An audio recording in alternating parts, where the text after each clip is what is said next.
एक बार इटावा के एसएसपी के बंगले पर कानपुर के डीआईजी साहब पहुंच जाते हैं। वहां जाने के बाद कप्तान साहब से कहते हैं कि कप्तान साहब उसको जो एसएचओ है उसको बुलवाइए। अब एसएचओ साहब आते हैं। आने के बाद एसएचओ साहब जो थे इंस्पेक्टर, वो ठीक से खड़े भी नहीं हो पा रहे थे, थोड़े लड़खड़ा रहे थे, परेशान से थे। तभी डीआईजी साहब ने उन्हें डांटते हुए कहा कि तुम्हें मुलायम सिंह यादव से तुम पंगा ले सकते हो, तुम लड़ सकते हो, इतनी हिम्मत है तुम्हारे अंदर। जब ये सब बातें डीआईजी साहब लगातार उस इंस्पेक्टर को डांट रहे थे तो इंस्पेक्टर रोने लगता है। अब रोने लगता है तभी कप्तान साहब बराबर में खड़े हुए थे। कप्तान साहब ने उस इंस्पेक्टर के कंधे पर हाथ रखकर कहा कि तुम्हें रोने की बिल्कुल भी ज़रूरत नहीं है। जब तक इस ज़िले का कप्तान मैं हूँ, तुम्हारी आंख से एक भी आंसू नहीं आना चाहिए। कप्तान साहब जब ये बात कह रहे थे तभी डीआईजी साहब ने कहा कि तुम्हें अंदाज़ा नहीं है तुम कितनी बड़ी ताकत से लड़ाई लड़ रहे हो। कप्तान साहब कहते हैं कि मैंने जो वर्दी पहनी है वो यूं ही नहीं पहनी, इसका लाज भी रखूँगा और पूरी ईमानदारी से अपना काम भी करूँगा। बस इतना कहना था। डीआईजी साहब वहाँ से तुनक मिजाजी में चले जाते हैं। इसके बाद कप्तान साहब ने उस इंस्पेक्टर को लिया और ले जाने के बाद सीधा थाने जाते हैं और एफआईआर दर्ज करा देते हैं। एफआईआर किसी और पर नहीं, मुख्यमंत्री मुलायम सिंह यादव के छोटे भाई शिवपाल यादव समेत कई लोगों पर मुकदमा दर्ज कर लिया जाता है। और जैसे ही मुकदमा दर्ज होता है, कुछ ही दिन के बाद एक आदेश आता है कि कप्तान साहब अब इस ज़िले को आप अलविदा कह दीजिए। कप्तान साहब अलविदा कह देते हैं, लेकिन जो मुलायम सिंह यादव से अदावत शुरू होती है उस कप्तान की, जब तक वो रिटायर्ड नहीं हो जाते तब तक ये अदावत चलती रहती है। आज कहानी उसी आईपीएस ऑफिसर की है जिसने इतनी बड़ी ताकत से जो लोहा लिया था। आज की जो सच्ची घटना मैं आपको सुनाने जा रहा हूँ, ये सच्ची घटना है उत्तर प्रदेश के ज़िला इटावा की। दरअसल बात कर रहा हूँ, दिसंबर का महीना था, साल 1989 की बात है। मुलायम सिंह यादव 5 दिसंबर 1989 को पहली बार जब उत्तर प्रदेश के मुख्यमंत्री बनते हैं तो मुख्यमंत्री बनने के बाद अपने ज़िले में पहुंचते हैं। ज़िले में उनकी एक बैठक हुआ करती थी डाक बंगले पर। डाक बंगले पर जब वो पहले विधायक थे तब भी वहीं बैठते थे। बाकी उनके जो दोस्त थे, उनके जो नेता थे, उनके जो इलाके के लोग थे, वहीं पर बातचीत हुआ करती थी। एक बार एक कप्तान से कहा कि कप्तान साहब, आपको नेताजी यानी कि मुलायम सिंह यादव ने याद किया है। जब राम गोपाल यादव जी ने कहा था तो कप्तान ने कहा कि इस ज़िले में कई सारे विधायक हैं, मैं किस किस के पास जाऊंगा। लेकिन जब मुलायम सिंह यादव मुख्यमंत्री बन जाते हैं, उसी डाक बंगले पर बैठने के बाद आदेश करते हैं कि उस कप्तान को भेजिए और साथ ही डीएम साहब को भी भेजिएगा। अब कप्तान साहब होते हैं अतुल कुमार और डीएम साहब होते हैं राजीव खैर। उन दोनों से कहते हैं कि तुमने हमारे ज़िले के अंदर बहुत अच्छा काम किया है, शानदार काम किया है, लेकिन काम वैसा नहीं किया जैसे क्या हम चाहते हैं। तुमने अपने हिसाब से काम किया है, इसलिए तुम्हारे जैसे ऑफिसर की इस ज़िले में बिल्कुल भी ज़रूरत नहीं है। बहुत जल्दी तुम्हारा तबादला होने वाला है, अब आप अपने तबादले की तैयारी कर लीजिए। जब मुलायम सिंह यादव दोनों एसएसपी और डीएम से ये बात बोलते हैं तो उसके बाद वो यहाँ से चले जाते हैं। अब डीएम एसएसपी ही नहीं बल्कि इस ज़िले में तहसीलदार को छोड़कर तहसीलदार के अलावा जितने भी ऑफिसर होते हैं सभी का ट्रांसफ़र कर दिया जाता है, क्योंकि मुलायम सिंह यादव जी के हाथ में पावर आ चुकी थी। तभी उन्होंने अपने डीजीपी से कहा कि डीजीपी, मुझे एक बढ़िया अच्छा ऑफिसर चाहिए जो मेरे लिए काम करे, सही काम करे। तो नाम आता है 1977 बैच के आईपीएस ऑफिसर ब्रजलाल जी का। ब्रजलाल जी अब नए नए ऑफिसर थे, तभी उन्हें आदेश दिया जाता है कि भाई आपको इटावा का एसएसपी बनाया जाता है। डीजीपी साहब ने आदेश दिया और ब्रजलाल जी सीधे पहुँच जाते हैं मुख्यमंत्री जी के पास। जाकर कहते हैं हाथ जोड़कर, साहब कि मैं आपके ज़िले के कप्तान के लायक नहीं हूँ, आप मुझे अपने ज़िले में ना भेजकर कहीं दूसरी जगह भेज दीजिए, मैं वहाँ चला जाऊँगा, मैं अपने हिसाब से काम करूँगा और आपको शायद अच्छा नहीं लगेगा। जब आईपीएस ऑफिसर ब्रजलाल ने ये बात कही तब मुलायम सिंह यादव ने कहा कि नहीं नहीं, कोई बात नहीं है, आप ही चलिए, आपको ही वहाँ आपकी ज़रूरत है।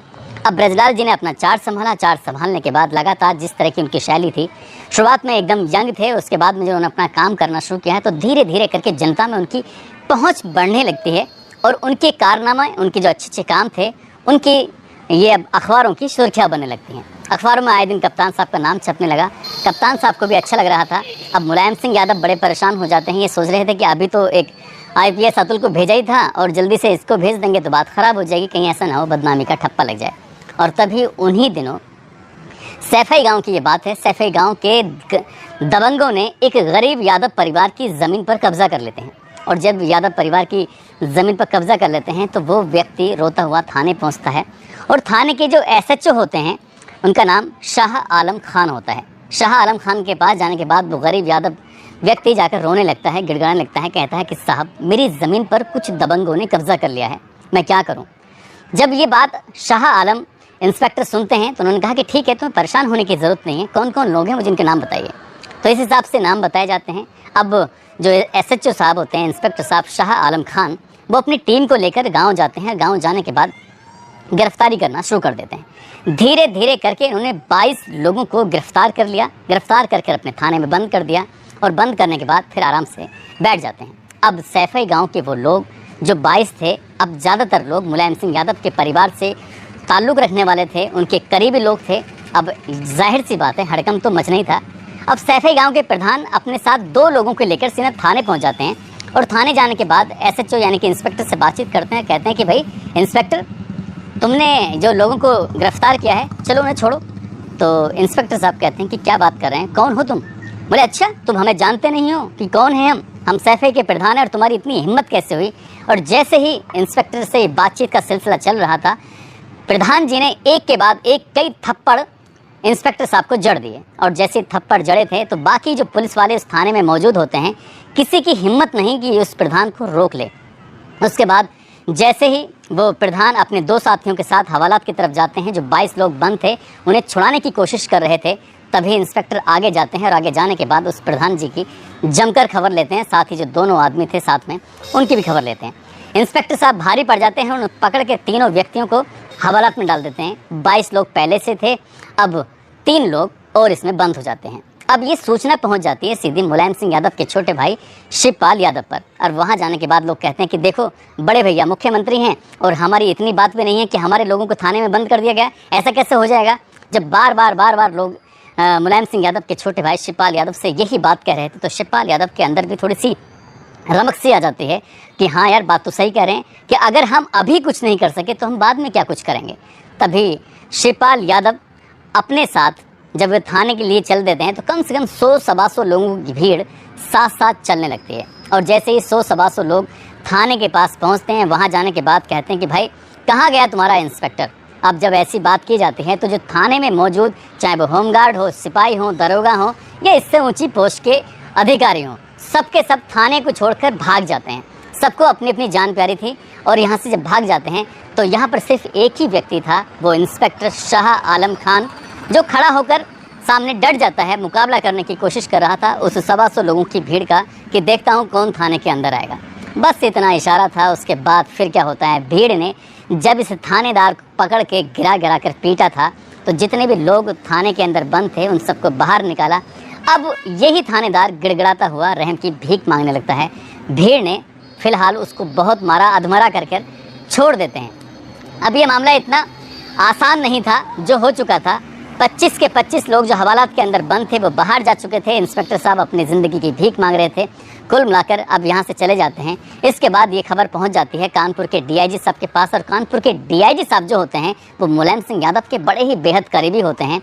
बात लखनऊ तक पहुँचती है, मुख्यमंत्री तक पहुँचती है। मुख्यमंत्री जी ने अब DIG साहब को फ़ोन करते हैं, वहाँ से फिर दौड़ते हुए सीधा इटावा पहुँचते हैं। और जैसे ही इटावा पहुँचते हैं तो सबसे पहले दस्तक दी जाती है शिवपाल यादव जी के आवास पर। उनके पास जाकर DIG साहब मान मनोबल कर रहे थे कि भाई साहब जो भी हुआ है इसको ख़त्म करिए और हम इसे मैनेज करने की कोशिश करते हैं। लेकिन बात अब बढ़ चुकी थी, बात अब दूर तक पहुंच चुकी थी।